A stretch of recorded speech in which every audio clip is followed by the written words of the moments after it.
प्यारे बच्चों, तो आज हम स्टार्ट करेंगे क्लास 6 का 11 चैप्टर ग्रामीण क्षेत्रों में स्थानीय सरकार।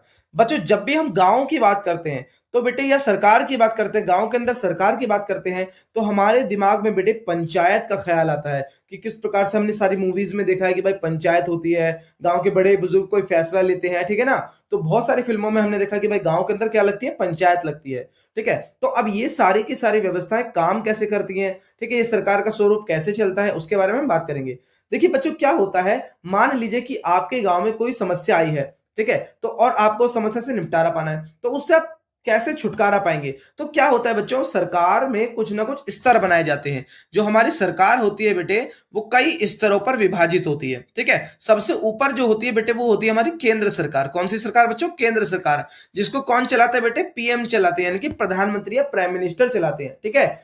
और उनके नीचे आते हैं बेटे राज्य सरकार, ठीक है। राज्य सरकार हर राज्य की अलग अलग होती है। इनको कौन चलाते हैं बेटे? सीएम चलाते हैं, ठीक है। राज्य के नीचे आती है बेटे जिला सरकार, ठीक है। जिला सरकार हो गई, इनको आईएएस एसडीएम वगैरह ये सब चलाते हैं, ठीक है। अब जिला सरकार के नीचे बेटे दो भागों में सरकारें बढ़ जाएंगी। गांव के अंदर अलग प्रकार की सरकारें होंगी और नगरों के अंदर यानी कि शहरों के अंदर अलग प्रकार की सरकारें होंगी। गांव के अंदर बेटे आपकी पंचायत आ जाती है, ठीक है ना।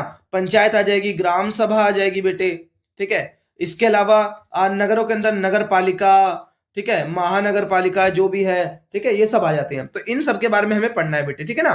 तो अब इस चैप्टर के अंदर पूरा का पूरा हमें ग्रामीण क्षेत्रों के बारे में पढ़ना है, यानी कि हम समझेंगे कि किस प्रकार से पंचायतें काम करती हैं, ग्राम सभा क्या होती है, ग्राम समिति क्या होती है, वो सब पढ़ेंगे। तो जब हम इस चैप्टर को पढ़ रहे होंगे तो हमारे सामने बच्चों कुछ सवाल आएंगे, जैसे कि पंचायती राज संस्थाएं होती क्या है, उनके कार्य क्या है, और शासन के लिए यानी कि लोकतंत्र को चलाने के लिए बेटे ये क्यों महत्वपूर्ण है, बहुत ज्यादा क्यों इतनी ज्यादा मान्य है। देखिए अब फॉर एग्जांपल मैं आपको एक एग्जांपल देता हूं। मान लीजिए बेटे कि आपके गांव के अंदर एक सड़क निर्माण करवानी है, ठीक है ना। आपकी सड़क टूट गई है, तो सड़क को आपको क्या करना है बेटे?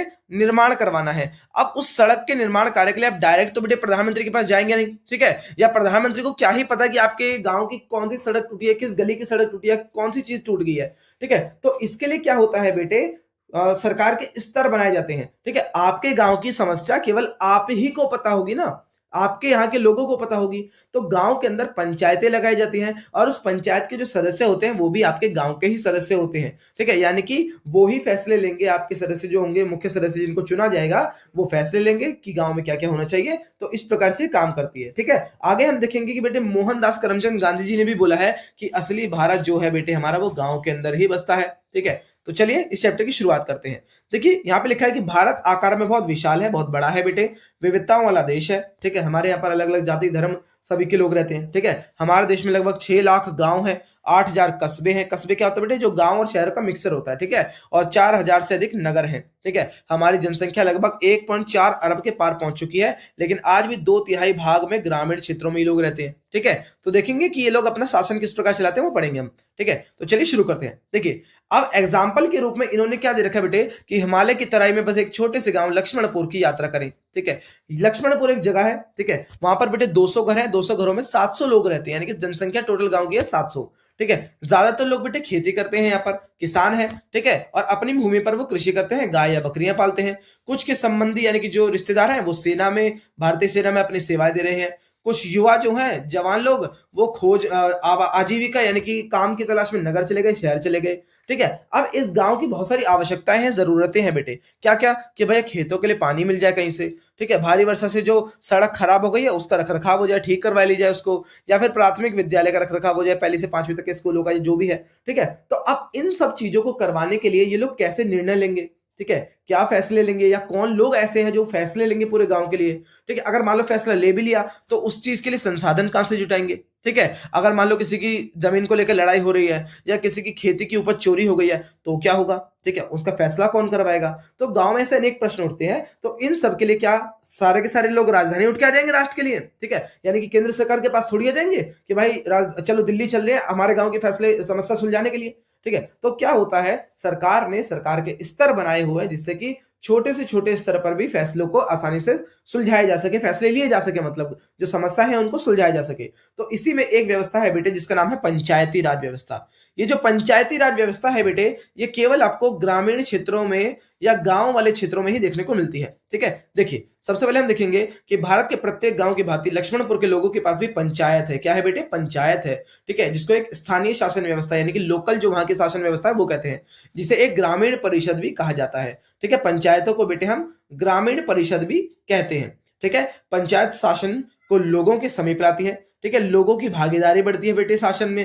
ठीक है, और निर्णय लेने की प्रक्रिया में ग्रामीणों की सक्रिय भागीदारी बन जाती है। ठीक है, यही कारण है कि पंचायती व्यवस्था, जिसे पंचायती राज के नाम से भी जाना जाता है, स्वशासन, स्व यानी कि स्वयं का शासन का एक रूप है, जिसमें लोग खुद ही अपने फैसले लेते हैं। ठीक है, जैसा कि मैंने आपको बताया था, यहाँ पे एक चित्र दिख रहा है आपको कि सबसे पहले यहाँ पे केंद्र और राज्य के बारे में नहीं है, सीधा जिला से है। तो सबसे ऊपर जिला सरकार, उसके नीचे खंड लेवल पे आएगी, ब्लॉक लेवल पे। ठीक है, फिर लास्ट में ग्राम लेवल पे। तो छोटे, ये सबसे छोटी, इससे बड़ी ये, इससे बड़ी ये आ जाएगी, और इससे बड़ी राज्य, राज्य से बड़ी केंद्र पे आ जाएगी बेटे। ठीक है, जिला के अंदर होता है जिला पंचायत, जिला परिषद होता है। ठीक है, या फिर खंड स्तर के अंदर खंड पंचायत, पंचायत समिति या मंडल परिषद होता है। ठीक है, ग्राम स्तर के रूप में, जो छोटे छोटे गांव के रूप में बेटे, ग्राम परिषद या फिर ग्राम पंचायतें होती हैं। ठीक है, तो इसके बारे में पढ़ेंगे। ठीक है, तो चलिए, जैसा कि चित्र में, इसको बेटे त्रिस्तरीय प्रणाली बोलते हैं। क्या बोलते हैं? 3 स्तर वाली प्रणाली। ठीक है, सबसे छोटा ग्राम, फिर उससे बड़ा खंड, और सबसे बड़ा जिला स्तर पे। ठीक है, तो इसी के बारे में देखेंगे कि ये काम क्या करते हैं बेटे। ये एक साथ मिलकर कृषि, आवास, सड़कों का रखरखाव, जल संसाधनों का प्रबंधन, शिक्षा, स्वास्थ्य, सामाजिक कल्याण, सांस्कृतिक गतिविधि, सारी की सारी चीजों के लिए, जैसे मेले लगवाना हो गया, सड़क के रखरखाव हो गया, स्कूल बनवाना हो गया, जो भी है सब चीजों पर ये फैसला लेते हैं। ठीक है, तो सबसे निचले स्तर से इन्होंने शुरू कर रखा है ग्राम पंचायतों से बेटे। ग्राम पंचायत हमने देखा जो ग्रामीण क्षेत्रों में सबसे लोगों के निकट होता है बेटे। ठीक है, ये सदस्य ग्राम सभा के द्वारा सीधे चुने जाते हैं। ठीक है, ग्राम सभा इनको सीधे तौर पर चुन लेती है मतदाता के रूप में बेटे, वोटिंग के रूप में। ठीक है, वयस्कों का समूह होता है, बड़े बड़े लोग होते हैं। ठीक है, ग्राम सभा में स्त्री पुरुष अपने क्षेत्रों के जुड़े मामलों पर विचार विमर्श करते हैं कि भाई क्या जरूरतें हैं, क्या निर्णय लेने हैं, सब पे बातचीत होती है। ठीक है, प्रत्येक ग्राम पंचायत एक प्रमुख होता है, जिसे बेटे सरपंच कहते हैं। जो इनका हेड होता है उनको सरपंच बोलते हैं, या फिर प्रधान भी बोलते हैं कुछ लोग। ठीक है, इनका भी चयन होता है। ठीक है, और वर्षों से, गत वर्षों में ज्यादा से ज्यादा महिलाएं भी बेटे सरपंच बन रही हैं आज के टाइम पर भारत में। ठीक है, तो चलिए आगे देखते हैं। अब ये देखिए, आदर्श सरपंच की कहानी है बेटे, आप खुद पढ़ लीजिएगा। ठीक है, ये कहानियां हैं कि किस प्रकार से एक आदर्श सरपंच होना चाहिए। ठीक है, महिलाओं के बारे में बता रखा है थोड़ा सा, वो पढ़ लीजिएगा। तो आगे देखेंगे कि ग्राम पंचायत की सहायता के लिए एक पंचायत सचिव होता है। अब ग्राम पंचायत बेटे अकेले काम नहीं कर सकती, उसके लिए बेटे एक सचिव होता है। कौन होता है? सचिव होता है। सचिव का काम क्या हो गया? पहला काम बेटे कि बैठकों को बुलाएगा ये। ठीक है, जितनी भी ग्राम पंचायत की बैठकें होंगी वो कौन बुलाएगा? सचिव बुलाएगा। इसके अलावा जो भी अभिलेख होंगे उनका रखरखाव करेगा, और प्रशासनिक कार्य जो भी करेगा वो सचिव ही करेगा। इसके अलावा बेटे एक और होता है प्रशासनिक अधिकारी।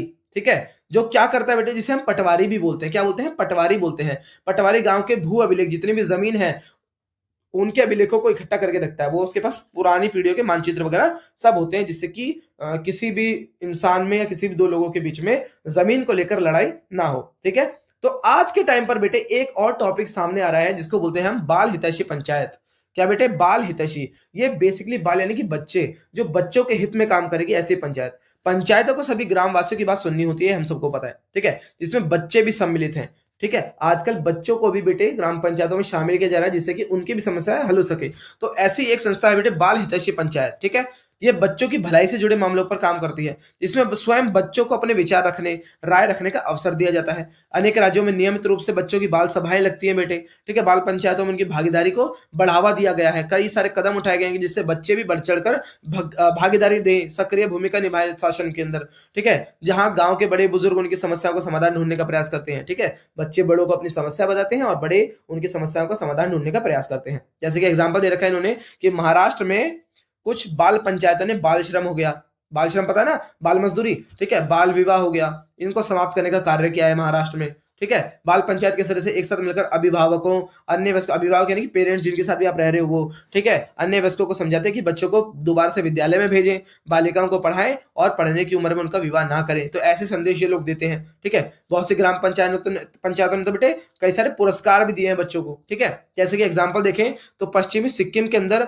सांगखू रादू खांडू ग्राम पंचायत ने बच्चों की आवश्यकताओं और अधिकारों को बहुत अधिक महत्व दिया है। ठीक है, तो ये सारे के सारे एग्जाम्पल आपको याद रखना है, पेपर में भी इनको लिखना पड़ेगा आपको। ठीक है, पंचायत ने बच्चों की सुरक्षा के लिए बेटे विद्यालय परिसर की दीवारें बनवाई हैं। ठीक है, उन्होंने विद्यालय में रसोई घर बनवाए, मिड डे मील जिसे चलाते हैं ना, तो मिड डे मील वगैरह आया। ठीक है, उनके लिए प्रयासों के कारण जो है ये सांगखू रादू खांडू जो गांव है बेटे, बाल हितैषी ग्राम पंचायत घोषित कर दिया गया इसको। ठीक है, इसके अलावा एक और उदाहरण इन्होंने राजस्थान का दे दिया बेटे।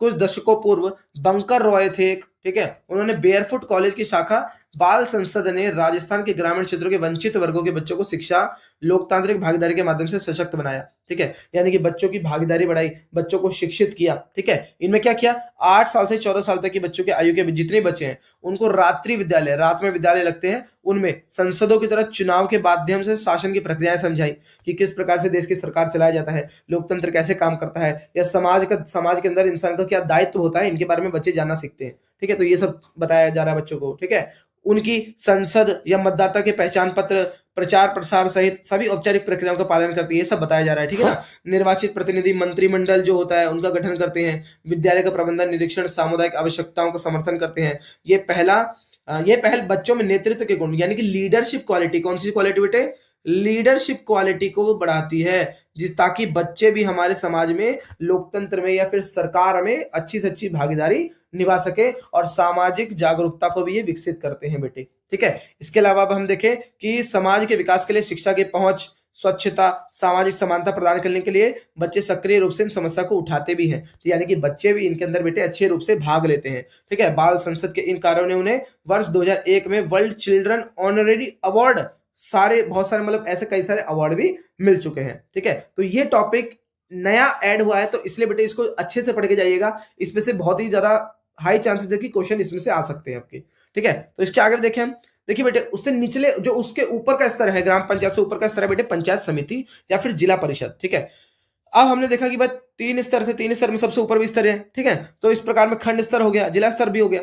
ठीक है, ग्राम स्तर से ऊपर होती है बेटे ये, ठीक है, जो पिरामिड वाला हमने देखा था। खंड स्तर पर पंचायत समिति होती है बेटे, है ना, ग्राम पंचायत जिला परिषद के बीच की कड़ी होती है ये। ठीक है, इन संस्थाओं को सदस्य स्थानीय लोगों द्वारा चुनते हैं, जो नॉर्मल लोग हो गए वहां से उनको चुना जाता है, परंतु उसमें क्षेत्र के गांव के सरपंच, राज्य विधानसभा के स्थानीय सदस्य जैसे अन्य सदस्य भी हो सकते हैं बेटे। ठीक है, आगे हम देखेंगे कि पंचायत समिति का गठन राज्य दर राज्य अलग होता है, यानी कि हर राज्य में पंचायत का जो पंचायत समिति है वो अलग अलग तरीके से चुनी जाती है। ठीक है, परंतु स्थानीय जनता की भागीदारी ज्यादा अहम भूमिका निभाती है बेटे, उनकी भूमिका समान रहती है। ठीक है, ये सभी ग्राम पंचायतों की विकास योजनाएं, ये किस प्रकार से गांव की पंचायतों का विकास हो या गांव का विकास हो, ठीक है, तो उनको ये जिला या राज्य स्तर पर प्रस्तुत करती है। ठीक है, जो भी चीजें हैं जो ग्राम पंचायत में हुई, ये उनको अगली सरकारों में, जिला सरकार में, राज्य सरकारों तक पहुंचाती है, ताकि गांव के जितने भी कार्य वो हो सके। ठीक है, जितने भी विकासात्मक यानी कि विकास वाले कार्य हैं, ठीक है, ग्रामीण इलाकों में 12 सड़कों का निर्माण को बढ़ावा देने के लिए प्रधानमंत्री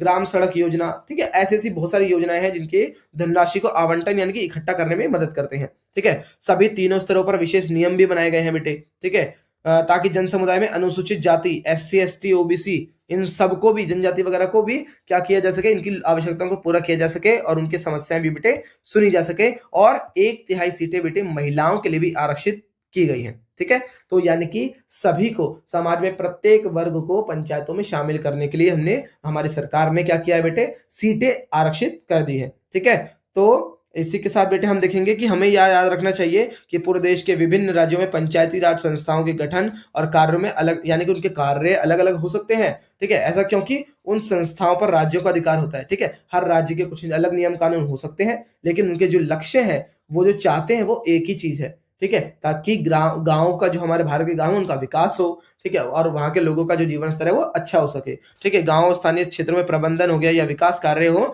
वो अच्छे से होते रहे बेटे। ठीक है, इसके अंदर और देखेंगे हम कि शासन पर अर्थशास्त्र बेटे किताब का नाम है। ठीक है, जिन्हें कौटिल्य जी ने लिखा था, कौटिल्य, चाणक्य या विष्णुगुप्त, एक ही नाम है ये, तो इसको याद रखना, जिस 2300 साल पहले लिखा गया था। ठीक है, इस ग्रंथ में अन्य विषयों के साथ साथ राज्य के गठन के बारे में, संचालन के बारे में, अर्थव्यवस्था के बारे में, ये कैसे समृद्ध हो सकती है, शासक जो एक राजा होता है उसके कर्तव्य क्या होते हैं, युद्ध किस प्रकार किए जाए, इसके बारे में बताया गया है। ठीक है, शासन कला के विशेषज्ञ थे कौटिल्य, उन्होंने ये बताया कि किस प्रकार गांव से लेकर प्रदेश की राजधानी तक पूरा प्रशासनिक ढांचा बनाया जा सकता है। ठीक है, राजा प्रत्येक 10 गांव पर एक संग्रहण यानी कि संग्रहण जो इकट्ठा करेगा चीजों को, ठीक है, प्रत्येक 100 गांव पर करवाटिका हो गई बेटे, प्रत्येक 400 गांव में द्रोणमुख हो गया, या 800 गांव में स्थानीय स्थापित करे, ये सब बताया गया पहले से ही हमको किसके अंदर, कौन सी किताब के अंदर, अर्थशास्त्र के अंदर। किसने लिखी, कौटिल्य जी ने या चाणक्य जी ने या फिर विष्णुगुप्त जी ने इस किताब को लिखा है। ठीक है, आधुनिक भाषा में हम उक्त 4 प्रवर्गों के नाम देखेंगे। ठीक है, तो आगे हम देखेंगे बेटे, हाँ इसी के साथ बेटे हमारा चैप्टर खत्म होता है, लेकिन देखेंगे हमने क्या क्या पढ़ा। हमने देखा बेटे, हमने 3 स्तर की सरकार के बारे में पढ़ा। ठीक है, गांव के अंदर त्रिस्तरीय सरकार हो गई, सबसे निचले स्तर पर हमारी ग्राम पंचायत, फिर खंड वाली, फिर जिला वाली। ठीक है, तो इसको आपको याद रखना है। ठीक है, इसके अलावा बेटे जनता की भागीदारी के लिए ये सरकारें क्या कर रही हैं उसके बारे में पढ़ा, निर्वाचित प्रतिनिधियों के बारे में पढ़ा हमने। ठीक है, या ग्रामीण क्षेत्रों में स्वशासन का अधिकार देती है उसके बारे में पढ़ा। इसके अलावा हमने बच्चों की जो बाल हितैषी पंचायत थी उसके बारे में पढ़ा। ठीक है, तो इसी के साथ आपका चैप्टर होता है खत्म। अगर आपको वीडियो अच्छी लगे तो लाइक शेयर सब्सक्राइब जरूर करें, और मुझे जरूर बताएं कि अगली वीडियो किस चैप्टर की आनी चाहिए। ठीक है, ताकि और भी अच्छी वीडियोस मैं आपके लिए लाता रहूं।